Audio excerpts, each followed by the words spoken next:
Welcome to Crime Identity, a place where we talk about true crime. I'm your host, Brent, and I hope you enjoy the show. About the death of Jenny Webb. Jenny was a 32-year-old female. She had a good job. She had bought a house. She seems to be very happy. Everything's going right in her life. She gets along with her family. She has friends. Everything just seems to be going good for her. And at this time, she is 8.5 months pregnant. She didn't have a boyfriend. She didn't have anyone she normally saw on a regular basis. As a matter of fact, she didn't even know she was pregnant until month 5. I know that's a little odd, but that's what her family and friends had said. Now, this particular night, Jenny had gone to her friend's house to help out with her friend's kids. She had twins. They were younger, and she would go over there and hang out with her friend and help take care of the kids. This particular night, she was in a very good mood. She was talking a lot. Everything seemed to be fine. She's getting ready to leave, and her friend said, "Hey, Jenny actually said, I'll come over tomorrow night and help you out with the kids also." And her friend said, "Hey, that's fine, no problem. I'll see you later." So she's in a very good mood and ready to come back the next night to help with her friend's kids. Well, later that night, Jenny drove a Pontiac Aztek. There is a Pontiac Aztek parked on the side of the road, on the dead-end road. And first on the scene was a police officer, Kenneth Blue, and he was followed by Officer Tim Patterson. Now, they're driving on this dead-end road. Officer Blue, a lot of times, would go to this location to do his, catch up on paperwork, do paperwork. Officers do that a lot of times instead of going back to the police department. They'll find a secluded area that they're familiar with, that they feel comfortable at, and will finish up paperwork. So Officer Blue is already there, and Officer Patterson pulls up. They both get out, and they approach the car. What they find is the driver's side door is open. This Aztek has a luggage rack on top. There is an extension cord tied to the top of the luggage rack, and a white female appears to have hung herself by the extension cord, and her body is sitting next to the driver's side door, hung by the extension cord to the luggage rack. So they're looking around at the crime scene, and Officer Blue noticed the female's purse in the front seat, and looks in the purse and finds a folded piece of paper. Opens the paper, and it appears to be a suicide note. Now, this is a typed letter, and it was folded and laying on top of the purse. I've worked quite a few suicides in my career. I have had suicide notes. I had never had one that had been typed. Every single one that I found was always handwritten. Now, this note basically said, it's about 3/4 of a page, single spaced. I think they said it about number 10 font. So a lot of writing on there. It basically said that I lied about the father. His name is Chris. I met him at a bar one night, and I was ashamed of what I had done. I cannot approach this guy because I don't really know him. I cannot financially support myself and a child. The note continued to say, "I'm sorry I did this, but this is the way it had to be." And it was signed Jenny. So Officer Blue is going through the purse to find out who this girl is. He finds her driver's license and looks at it, and looks at the other officer, Officer Patterson, and says, "Hey, I know this girl from the local bars. I've seen her at the bars." And this time Detective Waterman, who is the investigator, is going to work the crime scene. He shows up at the scene, and Officer Patterson told him, "I didn't hear the call. How did this come out?" And he said, "I came back here to find Officer Blue. He had not been answering his radio. I pulled up. Officer Blue is behind the vehicle, assuming he got here just before me, and we got out together and investigated the scene." Now, Officer Blue on the scene, he takes all of the photographs. He gathers the evidence. He works the crime scene basically before Detective Waterman gets there, which is a little unusual. But everything appears to be a suicide. Nothing at this point appears to be foul play. Just appears to be a suicide at this point. Detective Waterman asked Officer Patterson, how did you all come up on this? I didn't hear the radio traffic. And Officer Patterson said that from 9:05 to 10:30 p.m., there was no radio traffic from Officer Blue. Ghosted. Couldn't find him. He wouldn't answer his radio. And like I said earlier, the reason that Officer Patterson went to this location is this is a place where Officer Blue would go to do paperwork or just to hang out, to not do anything in private. And so Detective Waterman is very interested at this point. You have Officer Blue, who took all the evidence photos, gathered the evidence, and now things are looking not real good for him. So they get Jenny's phone, it's in the car, and go through the contact list.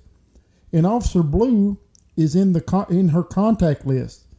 His cell phone number is under the name Ken Cop Boo. Ken Cop Boo. So she definitely knows him. They checked, and there were 3 phone calls to Jenny that night from Officer Blue's phone to meet and talk about child support and putting his name on the birth certificate. Remember earlier that night, whenever she left her friends, she said that she had to go meet with the father of the baby to discuss some kind of child support and to put his name on the birth certificate. Well, the family members knew. Jenny had told them that the father of the child was Ken Blue, the police officer. Now, no one else knows this at this point, but the family members knew. She had told that he was a police officer. His name is Ken Blue. They knew of him, but they didn't personally know him. So later, of course, the state police are going to come and investigate this because they have a suspect, which is a police officer. And anytime you have that, you go to a higher ranking law enforcement. You don't normally, a department doesn't investigate their own. There can be bias. There can be things brought up. Well, you showed favoritism because it's one of your officers. That's why they bring in like the state police or sometimes even federal units to investigate anything, any allegations or anything that looks funny with an actual police officer. Now, the state police are at the crime scene. They're looking at it. Well, Officer Blue shows up in civilian clothes. He's now off duty and just pulls up to this crime scene in his regular clothes. You know, you've heard before that the murderer or the suspect sometimes shows up for, what is that? When they do candle, I don't know the proper word, vigils, I think is the name. A lot of times the criminals will show up to those kind of things. They can listen to see if anybody has any clues. They can see what's going on. They're very interested because they're the ones that committed the crime. Now, the state police are interviewing Officer Blue. It's about 9 hours after the body was found. So they're interviewing Blue. He stated that he drove up on the car and Officer Patterson drove up basically at the same time right after him. Well, that's true. Well, it's not true, but it appears to be so because Officer Patterson couldn't find Officer Blue and showed up on him. Now, Officer Patterson said when he got there that Officer Blue looked disturbed. He was actually sweating and breathing hard. Blue was asked, did you check? You saw the body. You saw her laying there. Did you check for vitals? And he said no. They asked, why not? He said from a distance, there didn't seem to be any chest rise and her lips were bluish. He said, I wasn't given the impression that she was alive. And the investigator said, well, wait a minute. You're close enough to her. You're seeing that her chest is not rising. Her lips are bluish and you still didn't recognize this woman? And he said, no, because whenever time I've ever seen her, she's had makeup on, her hair's been fixed. He did admit that he had known her for 10 years. He did say that he had never had sexual relations with the woman. And Officer Blue had a scratch right below his eyelid, right on his eyelid, right below his eye. They asked, "How did you get that?" And he said he was playing with his dog and that she scratched him. Well, there was an officer earlier that evening that had went out and was eating with Officer Blue. And that officer said that he was looking right at him, talking to him for 30 minutes while they were even eating, and there was no scratch whatsoever on his face, on his eye, or anywhere. He also had a Band-Aid on his right index finger, and there were scratches on his arm. So the state investigators are noticing this. They're asking him about this. Really doesn't have an answer at this point. And they asked him numerous times, "Have you ever had sexual relations with this woman?" And he said no. He said no at least 5 or 6 separate times. Said, "Well, the family members were told by Jenny that you were the father of the child."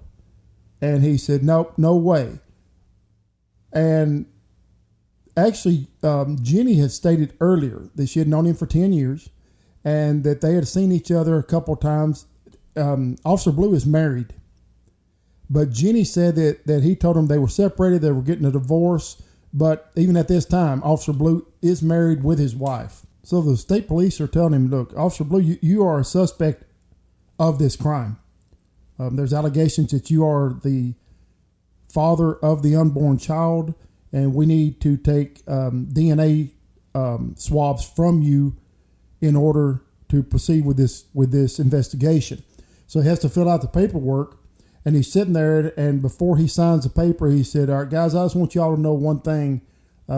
Yes, I have had sex with this woman." The medical examiner is doing an autopsy on Jenny's body, and he finds bruising on her arms, her face, her chest, a lot of bruising in places like she was defending herself. Also, he stated that it was not death by hanging because the ligature marks were post-mortem. He said these ligature marks were after she had already passed away. And he said there was no way that she died from hanging, but the medical examiner ruled that she had died from suffocation from a chokehold. Now, back in the mid-90s, when I first started as a police officer, the chokehold was a technique that was used a lot. We were actually trained in it. Actually, today, it's very frowned upon. You're not supposed to do that whatsoever unless it's life-threatening, unless you're in immediate danger, someone trying to get your weapon or something that you have to save your life. The funny thing is that, not funny, Officer Blue, and looking in his patrol car, he had his manual out, sitting on the front seat of how to use the chokehold, a hold on which he was trained, certified in to do. Also found at the crime scene was the tip of a latex glove from a finger. Inside the tip of the latex glove was blood, and also blood and saliva on the outside of the glove tip. The test revealed that the inside of the glove, the blood, came back to Ken Blue. The outside of the tip of the glove came back as Ken Blue and Jenny Webb. It was thought that she had bitten him at some point. If he's trying to do a chokehold, the hand would be close to the mouth, that he had bitten her. She had bitten him. Remember earlier I said he had during the interview, he had a Band-Aid around the index finger. So evidently she had bitten him. He was asked to give, for evidence, the clothing, his uniform that he wore that night. So he gave them a laundry bag with a uniform in it. They said they got the uniform out. It was appeared to be pressed. It smelled fresh. But they did a search of his truck, his personal truck, and under the back seat found a wadded up duty pants and duty shirt. They tested these items, and his blood is on the pants and on the shirt. As a matter of fact, he had bled all over the scene. On the car, his fingerprints are on the car, one of them in blood. And the index finger that evidently she had bitten on the fingerprint in blood had a mark out of it. Like it was distorted. Like you could tell there was some damage to that finger, and it was in blood. So they fingerprint Ken Blue after the interview, and the damage to the index finger of his brand new fingerprints he just did, the damage matched exactly as the bloody print with the damage in the car. Now, remember the suicide note. There were 14 latent prints found on that letter, and all 14 were of Ken Blue's. No prints at all were found on the suicide letter of Jenny Webb's. None. But something interesting is the prints found on the suicide letter did not have the damage on Ken Blue's finger. So that proved that he had written the suicide letter before he even met her that night, which showed premeditation, which showed that he'd done this before he even met her. So he was planning on doing this. The state investigator said the problem was that Ken Blue thought that he was smarter than everyone else and that he could get away with this. He made every mistake in the book. He left blood everywhere. They determined that how he did it, he had met her that night, like she said she was going to meet the father of her child. He then got behind her with a chokehold, strangled her, and killed her. They said he put her in the back of her car, drove it a very short distance to where the car was found, tied the electrical cord to the top luggage rack, tied it to her neck, and sort of just pushed her out of the back seat and where they found the body. Now, I know some of you are thinking, well, wait a minute, how could you possibly hang yourself when your body is on the ground? If it's tied to the top of the car, I mean, you start to suffocate, you can just stand up and you won't choke. But I worked one suicide where this puzzled me, where I had a gentleman that was in this similar position. And it was determined on that case, my case, was that he had done this and he let himself go until he was unconscious. Well, if he's unconscious, then he couldn't raise himself up and then fell completely down to the ground where he's already unconscious, and then it choked him to death. So it is possible. It's rare, but it is possible. So Ken Blue is charged with 4 felony counts. He's placed under arrest. One homicide, first-degree murder, and one was assault on a pregnant individual, intentionally causing miscarriage or stillbirth. But there were 4 felony counts. He did go to trial. He was found guilty on all 4 counts and sentenced to life imprisonment without any possibility of parole. So he'll be in there to the day he dies, which is where he belongs.